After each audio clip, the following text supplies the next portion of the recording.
Good evening, Crypt Keepers, and welcome to Cryptique, where we discuss the paranormal, occult, UFOs, metaphysical, hidden history, forbidden archaeology, and all things truther. Ryan had to take the night off, so you're stuck with me, but there's good news. But first, I'd like to ask you to subscribe and share. The socials are all in the notes. You can email us what you think or suggest an episode at cryptiquepodcast@gmail.com. You can check out our slick designs at cryptiquepodcaststore.com. And if you want to, throw us a little donation, you can do that with buymeacoffee.com/cryptiquepi. Tonight, we have a special guest. Oskar Bull-Hansen had his first psychedelic experience in 2013. And after that, he's been fascinated by the potential that lies in these molecules. Since the beginning of 2020, he's been working full-time with psychedelic therapy. Tonight, we have the privilege of delving into his journey, experiences, and insights as he shares his expertise and passion for the profound healing potential of psychedelics. Oskar Bull-Hansen, welcome to Cryptique. How are you doing tonight? I'm doing well, thank you. It's good to be here. Yeah, so I guess we can just jump right in. Can you just give them a little bit of background, how you got into this, and what kind of made that spark of passion for you that you knew you wanted to, dedicate a lot of time to this topic? Yeah, well, it started, I can say that my last job was in IT. And as an HR manager. And you can say in parallel, I was exploring psychedelics. So this was back in around 2013. Mm-hmm. And in the beginning, I was fascinated by them, but I didn't find the useful potential in it, Sure. the use for it. So it did change me in some ways, but I tended to relapse kind of very quickly. And that's when I started reading about the psychedelic research that was done in the 50s, 60s, and then Mm-hmm. in more modern times, the newer clinical trials. Sure. And that kind of, it just kind of fell together at some point, and uh, I managed to make some bigger changes, lasting changes in my life. And then the IT industry seemed more and more less and less meaningful Sure. compared to this. And at one point, I decided that I give myself a year and a half to prepare. And in 2020, I started this job. Okay, so how did you go about educating yourself on this topic? I sent you some questions from some very, very informed listeners that are, the questions are a bit over my head, but how did you go about saying, okay, I want to be, you're considered above ground psychedelic therapist, right? Is that what your title E- would be? I say like above ground, underground guide. Okay, So it's a gray area, sure. similar to what it is in the US. But I found a way to at least avoid someone knocking on my door and hauling me off to prison so far. Fair enough. So when Mm. you decided you wanted to get into it, was there a particular book that you picked out? Were there online courses that you wanted to research, or like a combination of a bunch of different things? Well, in the beginning, it was Michael Pollan's "How to Change Your Mind" that kind of made the big push for me. Okay. I think it came out in 2018, and at that time there were very, very few courses available, and so most of the things I could do at that point was to read Sure. and listen to podcasts and watch lectures. And so that's what I did in the beginning, and I found every psychedelic book I could find to kind of strengthen my yeah, knowledge around it to make me feel more secure in what I wanted to do. Sure. And there was a course that I still recommend, and it's by a podcast called Psychedelics Today, and they have a course called Navigating Psychedelics. Okay. Um, and they have one for clinicians, which I took, but I do recommend the regular one maybe more strongly. And it's very comprehensive. It's an online course, it's not too expensive. But now, of course, it's for the past maybe 2 years, 3 years, there's a lot available now, and It's 3-year long programs, and yeah.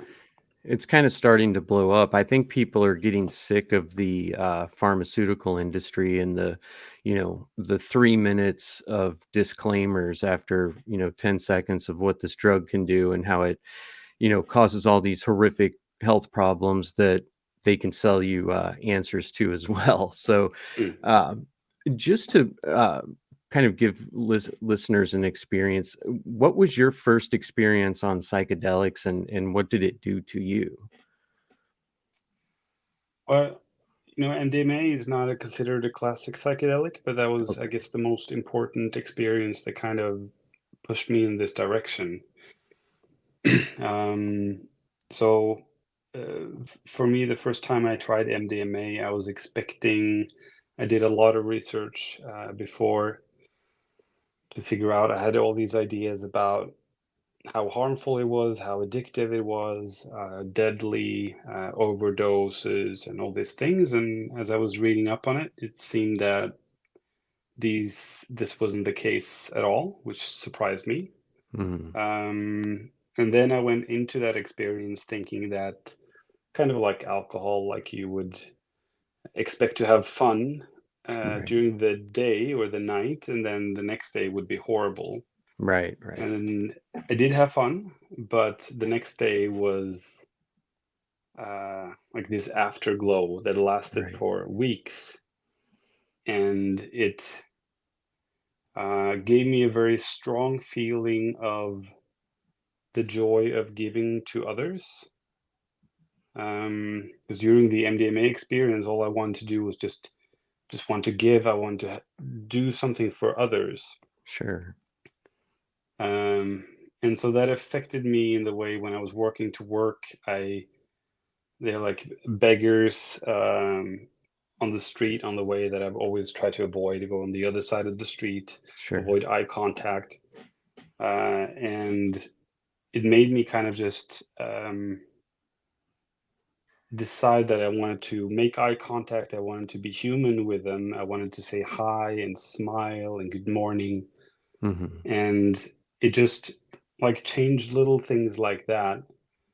Um, and as I was reading up on MDMA in all the forums and everywhere I could find information, there was always someone saying like, "Yeah, MDMA is great, but you should try mushrooms."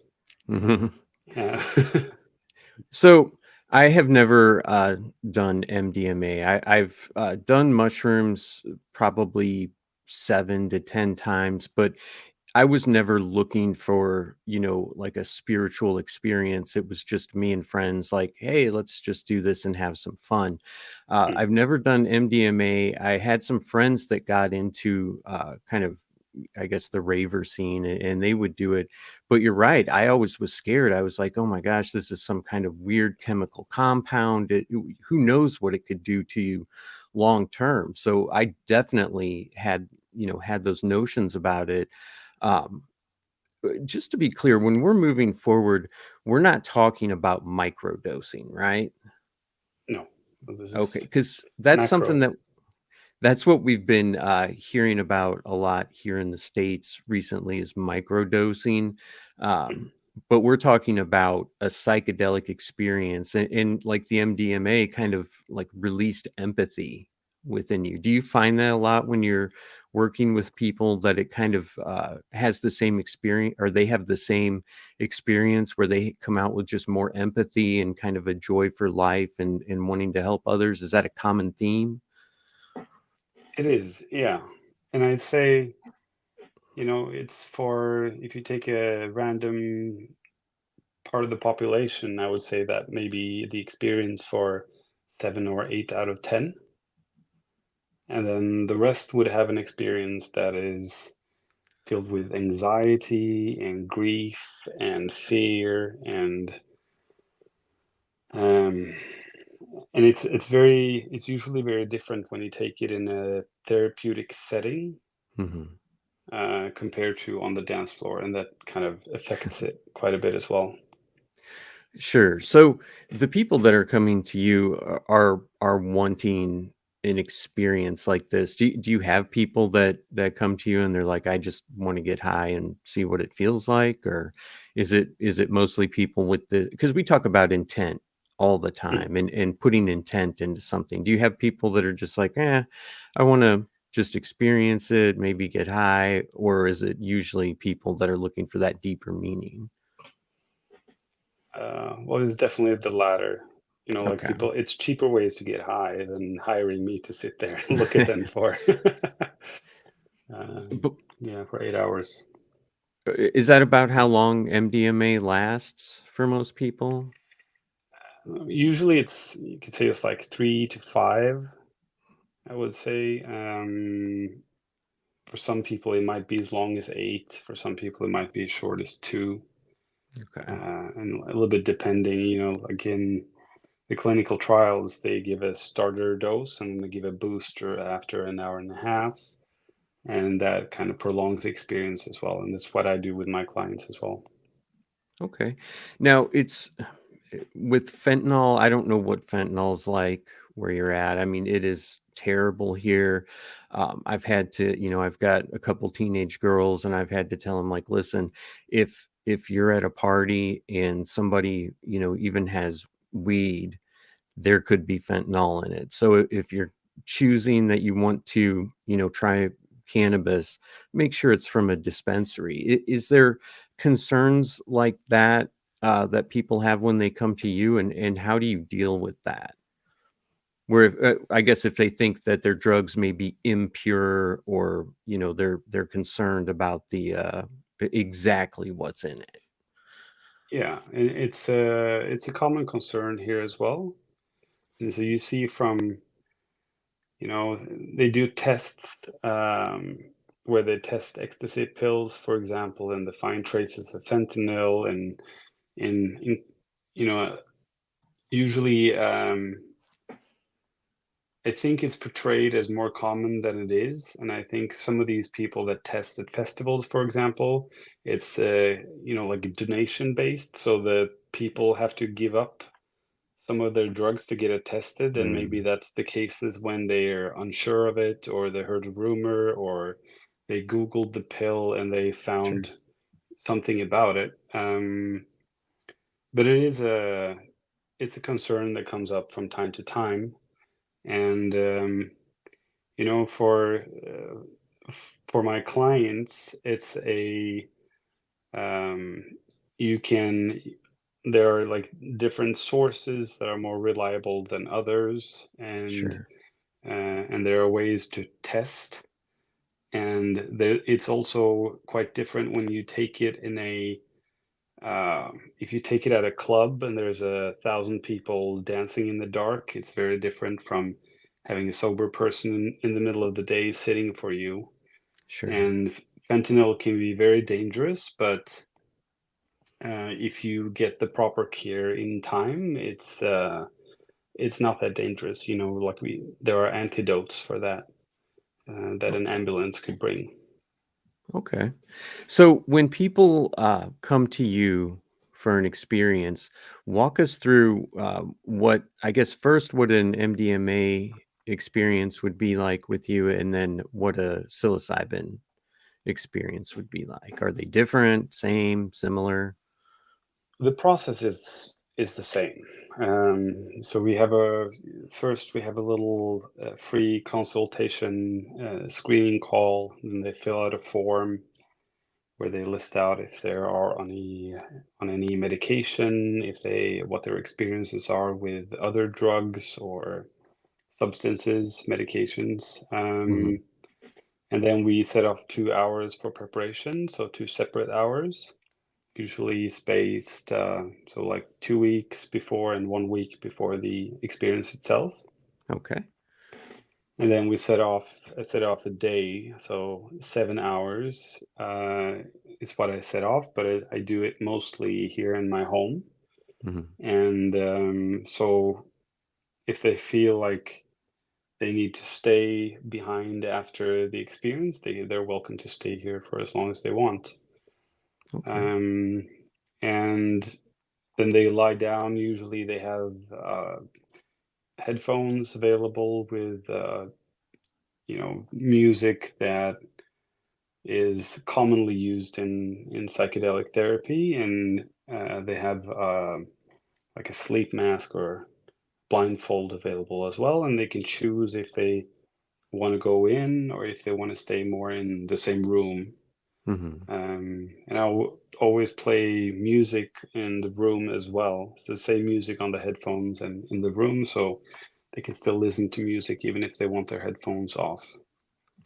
Okay. And then a couple of days later, I give them a phone call just to check in, clear the air a little bit, and then about 1 to 2 weeks after, we set off 1 hour for integration. Okay, great. So you kind of help them, I guess, process the things that they experienced during these experiences. Yeah, and Okay. it varies quite a bit, and sometimes it can be like an insight that they've gotten and kind of help to interpret or to make that useful, or to notice if it's useful. Okay. Um, and other times it can be more abstract, more harder to grasp. It can be more difficult. Hmm. If people have a very challenging experience, and they've heard of bad trips before, then they could start classifying it as a bad trip. Yeah. And my job is a bit to help them. If you say that something is bad and something happened to you that is bad, you're pushing the experience away, kind of. Sure. It's you're minimizing in a way, and you're losing the potential for that experience to actually affect you. And when I tell people that, when people say they have it's a bad batch of mushrooms, it was a very difficult trip, and I Hmm. go like, there's nothing in the mushrooms themselves that create something bad. It's like looking yourself in the mirror, and if Hmm. you don't like it, you blame the mushrooms. Yeah. But it is a good way of meeting something in yourself that you usually can't when you're sober. It's almost like these experiences give you what you need and not what you necessarily want. Yeah, You know. or expect, or Sure. yeah, rarely what you expect. Mm, So when someone comes to you, like say I come to you, I have you obviously you don't do diagnosis, but you work with, a diagnosis that someone else has provided. mm. How do you help a person decide, well, do I want to do MDMA? Do I want to do psilocybin? Do you work with ketamine at all, or is there any other psychedelics that you work with? So mostly I work with MDMA and psilocybin. Um, Okay. and the reason for that, it's similar to the US and Norway. So you have ketamine available at clinics all over, and you can do it in a legal setting. And so I haven't specialized in ketamine, Okay. and I focused on MDMA and psilocybin, and rarely LSD, mostly for practical reasons. I Sure. do like LSD, and rarely DMT sometimes, but as a inhaled version, so the pure Okay. DMT. Sure. Yeah. When I did LSD, it was, like a Grateful Dead farm and stuff like that. But um, it's I guess it's kind of ironic that I worry about fentanyl and stuff now, but then back then it was like it came on blotter paper, and I know like there were rumors that it was like strychnine that made it stick to the paper, and there was speed in it and all this stuff. But these when someone comes to you, that you don't ever touch the psychedelics. I get that, but it is tested, right? Yes, it Okay, is tested. Mm. so that's to make sure that it's safe. Perfect. How then do you decide if someone says I want this or I want this certain experience? How do you recommend MDMA or mushrooms? You can say like there's you can say there are uh, some standard diagnoses or symptoms that are more linked to one substance than the other. Okay. So, for example, you have depression and psilocybin, and you have anxiety or PTSD, for example, more linked with MDMA. But it's Okay. something that we kind of figure out in the preparation process, and it's a bit depending. I tell people that MDMA can be like a warm hug, Okay. and psilocybin can be more like a slap in the face. Hmm. And it depends on what you need. Some people need a slap in the they've gotten plenty of hugs, but they need a slap in their face, and other people, they're so self-critical. They have, they hate themselves. They're filled with fear all the time, and then MDMA is usually a lot better a medicine to start with, at least. I mean, we see kind of how they react to the MDMA. If Hmm. they if that experience is filled with warmth and love and is peaceful in a way, then maybe psilocybin could be a next substance to work with. I gotcha. Okay. Mm. That makes sense. It's, I guess there's no like algorithm to tell what's going to be perfect for one person and, maybe not so good for another person. But um, I think that having someone to guide you through these experiences is very important, especially to start off with. Do you have a lot of repeat customers? Because I don't, I see them as being different than like cannabis or alcohol, where you'll, maybe have a few beers every weekend, maybe, take a few bong rips every weekend, or, maybe a night here or there throughout the week, but you're not going on psychedelic trips 3 or 4 times a month. But are there repeat customers that maybe come back after, a few months and, they maybe wanna try something else, or they liked it so much they wanna do it again? Yeah, and so I think maybe about half of my clients come back, and so I've been doing this for 4 years, and I have a couple of clients who've come to me. I think the record is 6 times, Wow. but it's quite rare. And Mhm. usually, and of course, the cost is one part of it. It's not Sure. covered by Medicare or something. So Yet. yet, exactly.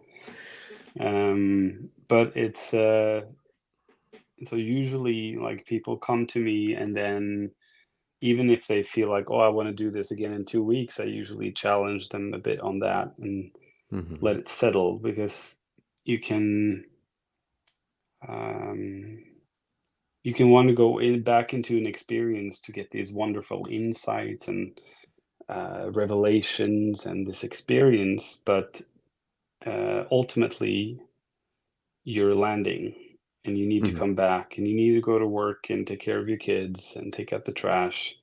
So like half the job is the psychedelic part, and then the other half is how to kind of pull those elements that you want to have from it into your everyday life. Sure. And that's the tricky part. It's easy to just eat some mushrooms. Yeah. Um, so there's, and of course, there are a little bit. more repeat customers when it comes to MDMA because Hmm.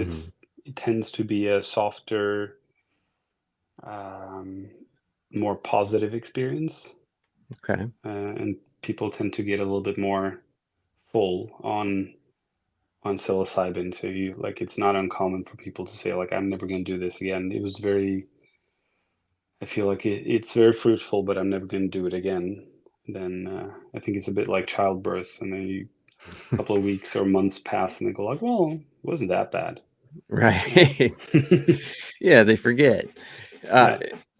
so when we talked to a gentleman who he uh, he's done DMT quite a bit. He's very in tune with it and everything. And I know that that's kind of like almost like an out of your mind trip, like out of your body trip. But I asked him, I'm like, well, do you ever like when you're on mushrooms, at least in my experience, it's not like you forget that you're on mushrooms. When you see something that doesn't make sense, you just think, oh, well, yeah, I just ate some mushrooms 45 minutes ago. Of course, the carpet's crawling.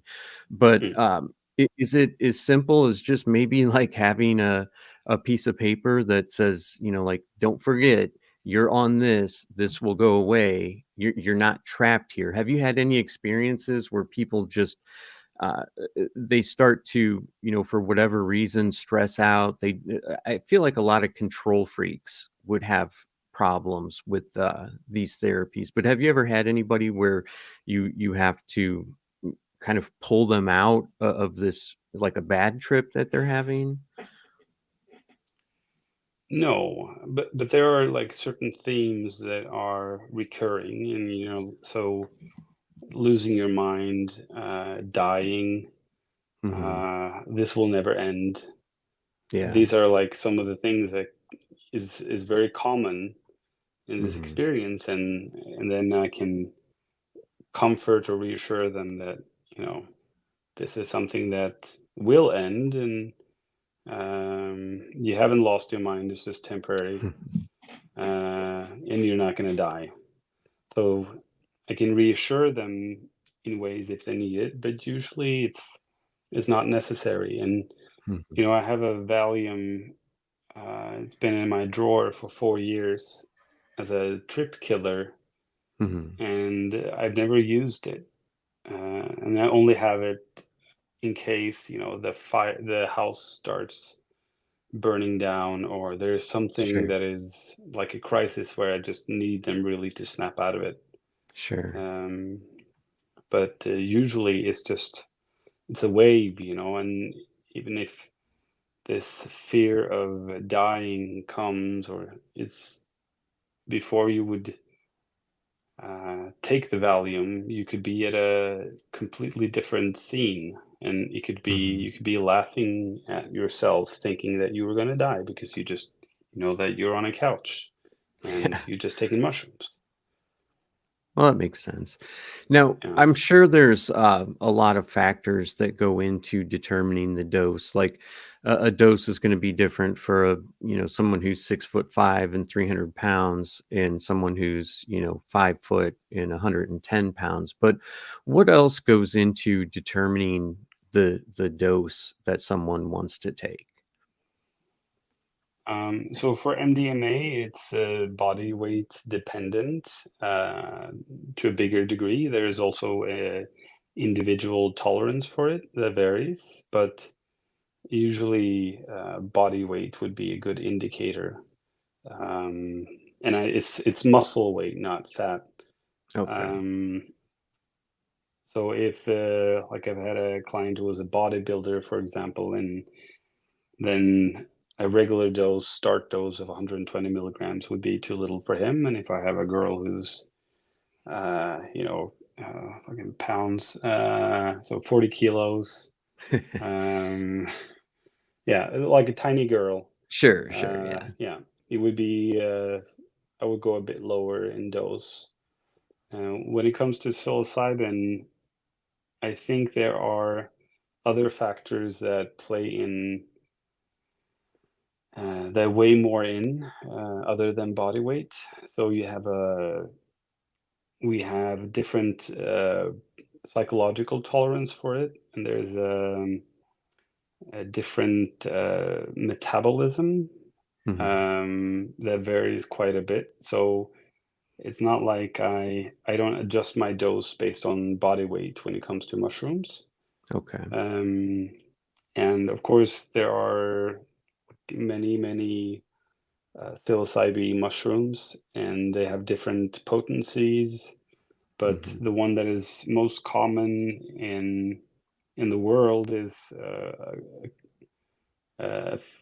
I don't know if it's a family, but something called like cubensis. So psilocybe cubensis, and there are a lot of golden teacher in B plus.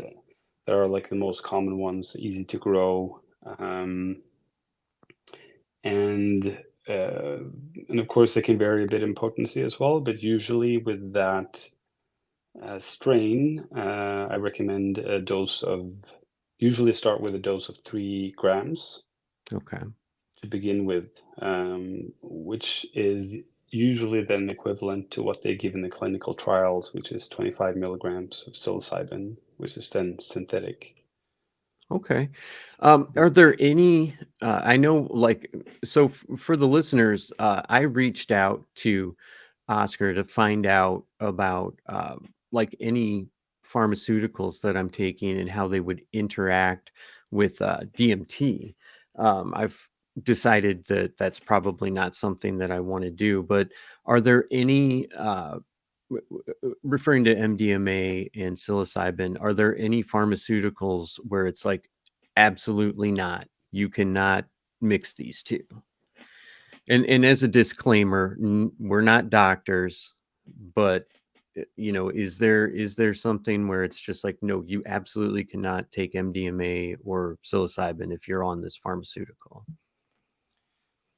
Yeah, so there's when it comes to all classic psychedelics, there is something called lithium, Hmm. which is usually taken for psychosis or schizophrenia. Hmm. Um, and it is in trace amounts. It's almost everywhere in the drinking water, but in very high concentrations, you can take it as a medicine. Hmm. And there are some evidence pointing that that is a really bad combination. It could cause seizures Hmm. and death in worst case. Um, and so that's one that is really bad to combine. There are some medications that can be used for migraine, for example. Okay. It's the structure is very similar to psilocybin and LSD. Wow. Um, so here in it's called Zoomig, which is one of them. I Hmm. think they were created they were inspired by psychedelics to begin with. Oh, okay. Um, so that's a combination that I like to avoid. And then, of course, you have antidepressants. Um, are I would say that most kinds of antidepressants can be used in combination with classic psychedelics like LSD and psilocybin. Okay. But I think there's a higher chance of the experience being a bit dampened or muted. Um, and and there's one like old-fashioned antidepressant, which is an MAOI, so MAO inhibitor, Hmm. which can be very dangerous to use, especially with MDMA. But also, I would be wary um, with the classic psychedelics as well, especially in combinations with other medications or drugs. Sure. So that's why it's important to find somebody that knows what they're doing. So yeah, so that's I mean you're providing a great service. It's here in America we are in a stranglehold from the pharmaceutical companies. I mean, every commercial break, 2 out of the 5 commercials are for pharmaceutical companies. Hmm. They I don't think that anything medically is going to get done here while these pharmaceutical companies have control, because they don't want you to go have an MDMA experience and then be fine for, a month and then go do another one or whatever. They want you to take what they're selling you every single day and never get better, but just maintain. Where are we Goodness. at Where are we at with this being brought forth as an actual medicine to, I guess, maybe to the general population, as opposed to people that are, doing research into it, like us? I mean, it's it, it seems like as long as the pharmaceutical companies are in control, this is going to be, kept underground. Do you see us coming to a point where these psychedelics are accepted medicine for everybody? Yeah, for sure. There is, with MDMA, you have this organization that was called MAPS before. Now it's Lycos, I think, Therapeutics or something, Lycos Pharmaceutical, and they have finished all phases of the clinical trials Okay. and have submitted everything to the FDA, and the FDA's deadline for giving a response to that is, I think it was August 17th. It was at least August this year. Hmm. Um, and then it would be like clinically available in combination with therapy by the end of 2024. Um, and this has now been, I think they started 23 years ago with these clinical trials. So it's been a really long run. Okay. And of course, I don't think FDA will say no. Um, but I can expect that they will give some limitations to it. Hmm. So I don't think that it will become very commonly available right away, for example. I think it might be, first of all, it's limited to people with PTSD, the post-traumatic stress syndrome diagnosis, and Hmm. and it might be expensive in the beginning, and it might be limited to very few locations or stuff like that. But I think the probability of it becoming a medicine this year is very high. Well, that's great Um, news. I think you're right about it being expensive. And it's funny because I can't imagine that it's that expensive to make. I mean, it's dirt mushrooms cheap. grow. So, Yeah. but I see what you're saying. And then the medical insurance companies are going to be like, yeah, we're not going to pay for that. So Hmm. yeah, you'll be you'll be stuck on paying it out of pocket. So that's uh that's good stuff. Now, you shared a story on another podcast about how you quit smoking. Can you share that story with us? Because that's a huge thing. Like, I mean, people think, oh well, yeah, this person quit smoking, good deal, but that's life changing. That's a real big deal. So, can you tell us that story? Yeah, and like every other smoker, so I smoked for maybe I think it's 16 years, and Hmm. like every other smoker, that you tried to quit several times. So Hmm. that's it was a part of my intro to it. And the first time I tried LSD, I stopped smoking for 2 weeks, Hmm. and that was without effort. It was kind of just Wow. like, oh, I'm just gonna wait until I feel the need to take another cigarette instead of taking it automatically. Sure. And 2 weeks went by and I didn't feel a need for it. And then I went to, a bar that we usually go to. It was summer, got drunk, all my friends were smoking, and Yeah. I thought to myself, well, it was so easy to quit the last time, so I'll just, if I start again, Right. I'll just take LSD and then it's solved. And so I started, and then I smoked for another 3 years after that, and I took LSD and it didn't work. Mm. So at one point, I decided to set that specifically as my intention and to have a sitter to prepare, um, kind of like a mindfulness based process where I was just noticing how it felt to take a cigarette, noticing what was making me take the cigarette, not stopping it in any way, but just noticing. Mhm. Um, and and that was in the middle of the summer, and I think I was smoking almost like a pack a day during that summer. And then Mhm.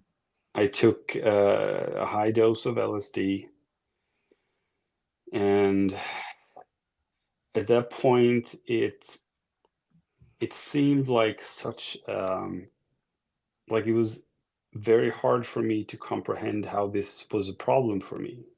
You Mhm. know, like it became very clear, like how is it a problem for sober Oscar to not do something? You know, you could Sure. just not do it, not buy cigarettes, and then the problem is solved.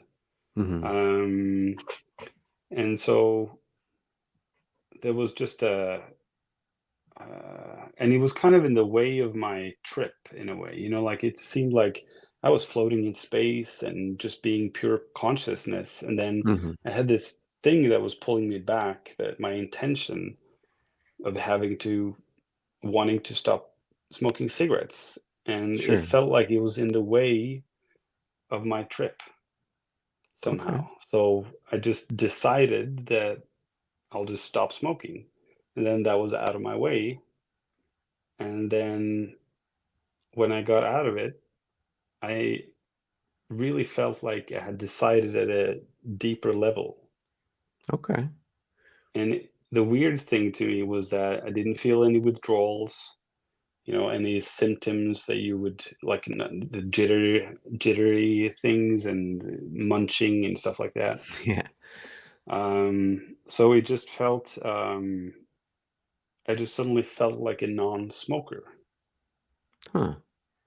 And we went to Italy after, and we were drinking wine in the sunset, and you know everything that I associated with smoking, Mhm. and it was just gone.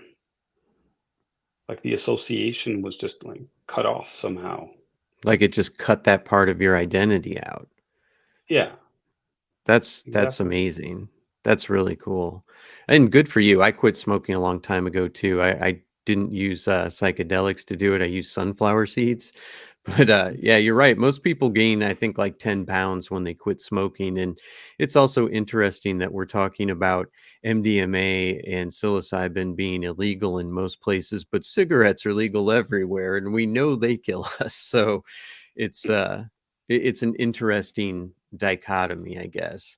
Um, so when you have people, you generally, I would assume, you don't have like druggies that come to you. It's people that are looking to make a positive change in their life, and and I would assume that most of them have probably tried like talk therapy, probably a psychiatrist at some point. Are there, therapists that are accepting this, or is it's kinda getting pushback from most therapists? And in Norway, it's been a huge shift recently, and I Okay. think most of it because of documentaries and you know just get a lot of attention in media and the Mhm. clinical trials. And so when I started this, like psychologists would not, they wouldn't shake my hand on the street, you Mhm. know, like it was just Yeah. they were so scared of losing their license. Yeah. And I don't know how it is in the US, but in Norway it's changed dramatically. And so now I cooperate with psychologists and psychologists in the public sector who are known to be more conservative, and I do have a quite a few of my clients are get my website from their psychologist, whom I Oh, don't that's know, great. and they just go like they just push it over the desk and just like have a look at this. Nice. Um, so it's really been a huge shift, I think, from 10% being positive and 90 negative to almost the opposite.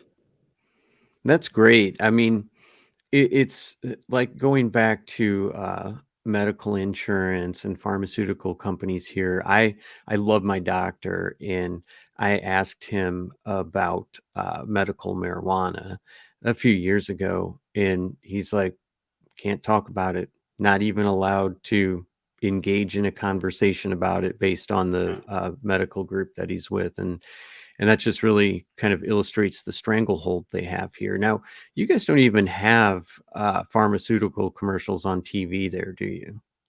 No, As far as I no, know, it's the United States is the only country in the world that allows it, and yeah, it's I think so. everywhere. So It's very uh, odd, and no alcohol I know. commercial, no cigarettes commercials. Yeah, it's very Yeah, I odd when I go to the States or and I see these commercials, and it's kind of like, oh, should this be legal? This is right. very, you're pushing a pill on someone, like Mhm, telling me like, oh, you have a problem and here's your fix. And it's mhm. yeah, and no And they kids have commercials either in Norway. no what commercials? No commercials aimed at kids, children. Oh, okay. That's Yeah, great. I mean, uh, everything here, if it's not a pharmaceutical commercial or like you said, an alcohol commercial, it's a junk food commercial. Buy our yeah, Skittles and our cupcakes and all this stuff so we can, sell you some insulin down the road. yeah. Uh, it's really sad. I'm glad to hear that other countries are kind of moving forward, and I think we see that a lot where some of the countries that have a more kind of liberal, uh, I guess, uh, view of psychedelics, and hopefully, this these successes will encourage people around the world to uh, at least give this a shot. And, there's so many people that pharmaceuticals don't work for at all. And this seems like a fantastic alternative. I would suggest trying this first, but, I all I can do is make recommendations. Uh, Hmm. so But it I, is kind of like, when I tell my clients, because 50% of my clients are on a prescribed medicine when they contact me, mhm, and I don't think I don't think the substance or the tool, if you call it that, mhm, itself is harmful, but the view that like this will fix something, that you get fixated on one thing, thinking that this will be a solution. And I think it's so when if my clients ask me, "Oh, should I come to you or should I start on SSRIs or like antidepressants?" And I tell them, it's first of all, it's up to them. right. And second of all, it depends a bit, because usually the medications that you get tend to dampen, and like minimize the symptoms, which can be great if you're in that phase of your life where you just feel like you're drowning and you don't have capacity, or you have young kids and you can't go on a walkabout right now, Mhm, and then it might work. You might do help a bit in that phase, but like if you plan on like taking antidepressants for the rest of your life, I can yeah, say with like high certainty that's not going to work. yeah. But if you so it depends, are you ready to like turn the volume up on life a bit, or do you want to turn it down? Okay. um, and I think there's no right or wrong answer in itself. Um, but I just say to people like, just be wary of the consequence of there are consequences of turning it down Hmm. and up, of course, but there's um, yeah, you kind of need to make a choice of what's the best tool for you at this exact phase of your life. Sure. And it makes sense to me, if somebody is bipolar, schizophrenic with violent tendencies, then sure, let's put them on, some hard psychotropic medicine that will keep them from acting out these violent fantasies. But if somebody is just a little off and you give them that exact same medicine in maybe not quite as high of a dose, but the same medicine, it just kind of seems like it's overkill. You don't need, Yeah. to have this insane psychotropic med that is going to, dull you down and kind of just make you sit there like a zombie because you're feeling a little anxious, or you know what I mean? Like, Mm. save the big, heavy, hard drugs for the people that are in dire need of it. Don't just give it to everybody as a cure all. And I feel like that's what's going on. And I feel like that's where these psychedelics could come in, like you said, for people that aren't, on the edge of the cliff right this second. Mm. That can change their lives, and so that's a wonderful service that you provide. So I don't, like I said, I've got a ton of questions, but I feel like you answered most of them, within what you've told us so far. Is there anything that we missed besides the listener questions that you want to tell us about? Um,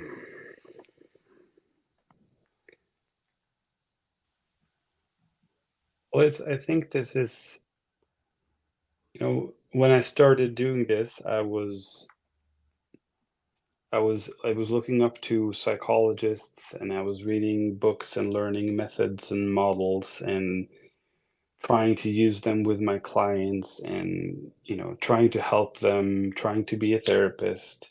Hmm. um, and as the years have gone by, I realized that this is as much a therapy for me as it is for them, and so we're Yeah, kind of on the same path. So it's if you gave me $100 million, I wouldn't stop working, because this is my therapy, or my way of finding my center, or finding myself, or whatever you call it. So whenever I'm with clients, my it forces me to kind of notice what is happening in me, notice to like how to come back to my heart and my intuition, sure, because if I go there, then it's like like it's like a dance or a rhythm. If I go there, then they go there as well. If you're with sure. someone who feels 100% safe, you feel safe. Hmm. And from that uh, standpoint, if a client feels 100% safe, feels loved, um, then everything kind of just solves itself. Hmm. And for me, this is not something that I can achieve for some reason without either me or my client being, or the other person being under the influence of um, a psychedelic. And it can be, uh, for me now, it can be cannabis in certain settings, and it can be psilocybin, it can be MDMA. And once we find that rhythm or find that space, it's like the drug is like I can't tell the difference between them anymore. Like it's Okay. that state of mind um, where nothing's dangerous, nothing matters, but in a good way. Hmm. Yeah. And you feel safe, and it's all, it's all funny. And Mhm. uh, so even, I had a trip where I realized that lost about 50% of my hearing in my left ear. I think it was a Oh. fever, maybe like COVID or something that I had that maybe might have caused it. And like when I was in that state of mind, it was just funny, like it came up a lot of like jokes about, how I can relate to my dad better, and Right. how it's funny that you're, around 40 and then you lose your hearing in a fever, in 2022. Yeah. Um, yeah, so I think in therapy, I see that these substances in themselves aren't like necessary. They're necessary for me right now at this point, Mhm. um, but in of itself, it is not necessary. Mhm. If you know I what I get you. mean. Uh, Absolutely. Yeah, I think that's great. I mean,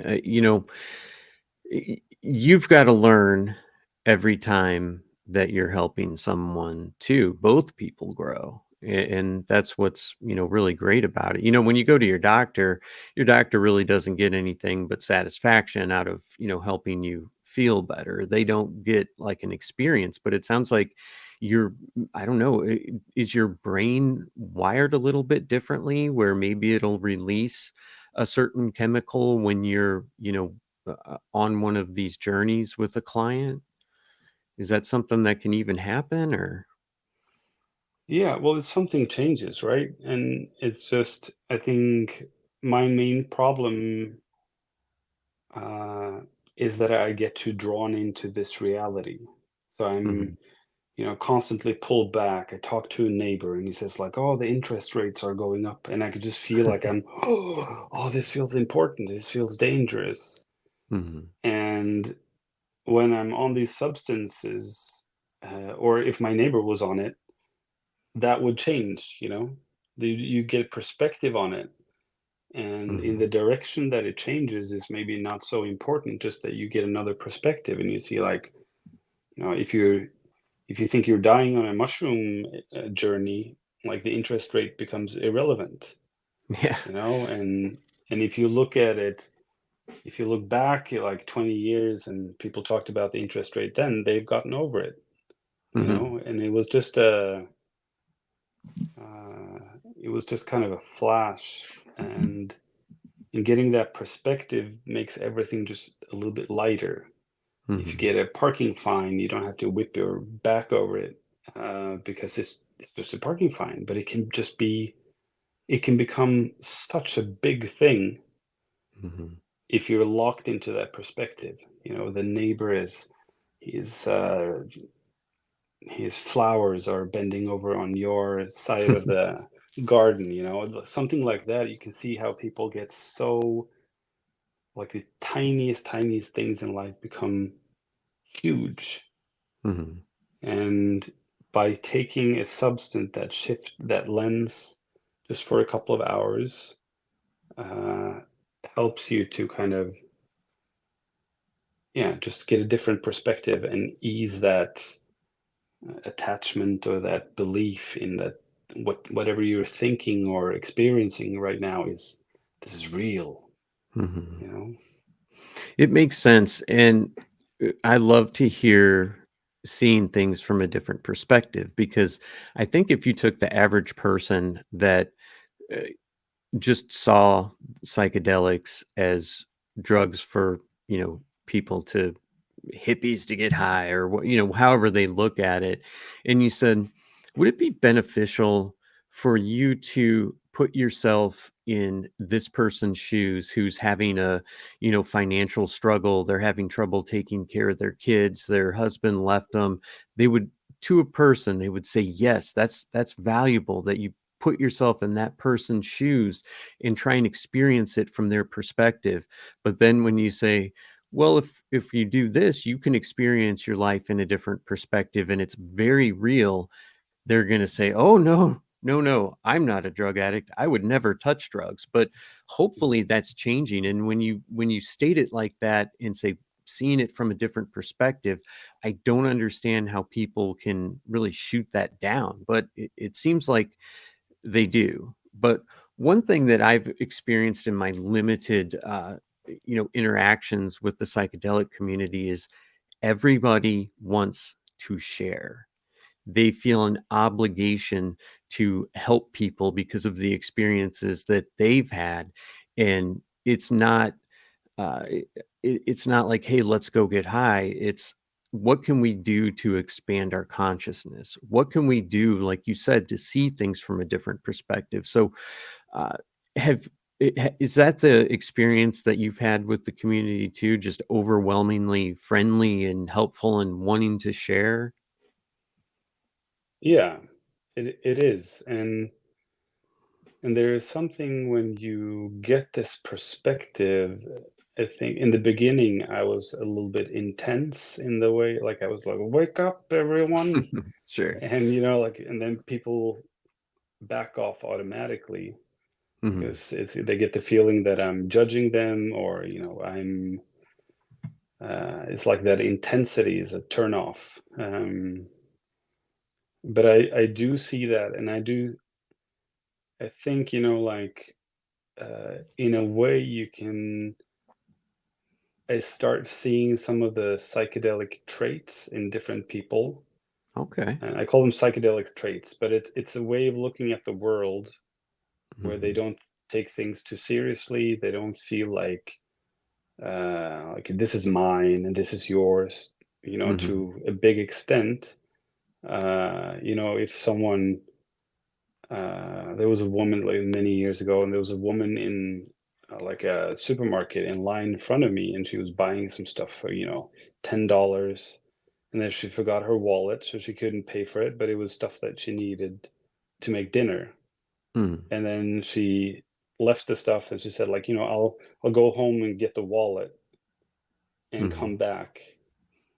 And that kind of, and at that point I just said, like, I just paid for her $10 food, because it's her journey back and forth is worth a lot more than $10. It's a very um, and I think a lot of when you see these psychedelic traits, you can see kind of that people look at things a little bit more. They're a bit more flexible. The main Hmm. rule of society is that this is my money, don't touch it, even if it's a dollar. And um, And I think when you see that just loosen up a little bit, you can start seeing that kind of quality like everywhere a little bit. You can notice these people who are you're contacting someone and you're just asking them like, "Oh, could you help me with this? I'm looking for a new microphone for my podcast." And some people go like, "No, you're a competitor. I'm not going to help you." And other Hmm. people go like, "Yeah, sure, I'll share my knowledge." Hmm. Uh, yeah, Well, yeah, that's wonderful. I mean, like I said, it's lasting empathy from a short experience. And if I think if you said, "Hey, if if you do this, this is 4 to 6 hours, it's an hour meeting a week before and 2 weeks before, and you will have long lasting empathy." How would people turn that down? You know? It seems like just such a good thing for everybody, and, I mean, there's empaths out there that are overly affected, when they see someone that's, hurt or whatever, they take that pain on and they can't deal with it, so maybe the extra empathy wouldn't be great for them, but for most people, I think empathy is it's not valued in our society as much as it should be. And I think that if you could have an experience like this that's going to increase your empathy, that just makes the world a better place for everybody. yeah. So, yeah. And I do think, if you um, like the ability, like learning how to deal with your own emotions, Mhm. If you can learn that, then you can also feel other people's pain without it, you know, it still hurts you, but if you learn how to deal with it somehow, then it can be a good thing, you know? Like Mhm. if a client of mine is feeling pain, I can feel that pain too. And I usually, if they're crying, I'm crying. If they're laughing, I'm laughing. And that's a good thing. It's a Mhm. connection, you know. Right. I feel connected and they feel connected. But if Mhm. I need to leave the room or need to shut them down because they're talking about something that I find is too difficult for me to handle, then we break the connection. Okay. And and for me, that connection is a lot more important than pain or avoiding Mhm. pain. Sure. Well, that's wonderful. Um, so we do have some listener questions. Did you get a chance to browse these at all? I did. Um, okay. So you said that you're not into the ketamine so much. I think some of these questions are kind of ketamine based. Yeah, Um, and very technical. So I y- think there's a Huberman podcast. There's also a guy called Hamilton Morris who is knows a lot about different drugs. So his podcasts, is that the pharmacopoeia guy? yeah. Okay. Sure. I know who you're Um, talking about. so instead of me making up shit about ketamine, I think it's better that they go other places. Yeah. Fair enough. I mean, honestly, these questions were very technical, and I was a little, you know, I was a little concerned because it's like I'm coming on and I'm like, okay, now tell me, what MDA does, and then all of a sudden we get to the end of the podcast, and I'm like, tell me about the stereoisomers and blah blah blah blah blah. It wouldn't flow very well. So, yeah, Mm. we'll pass that on. So. I really don't have anything else to get to. Can you tell people where they can find you online, and I guess go over your service one more time real quick? Yeah. So I have a website that is PSYN dot NO.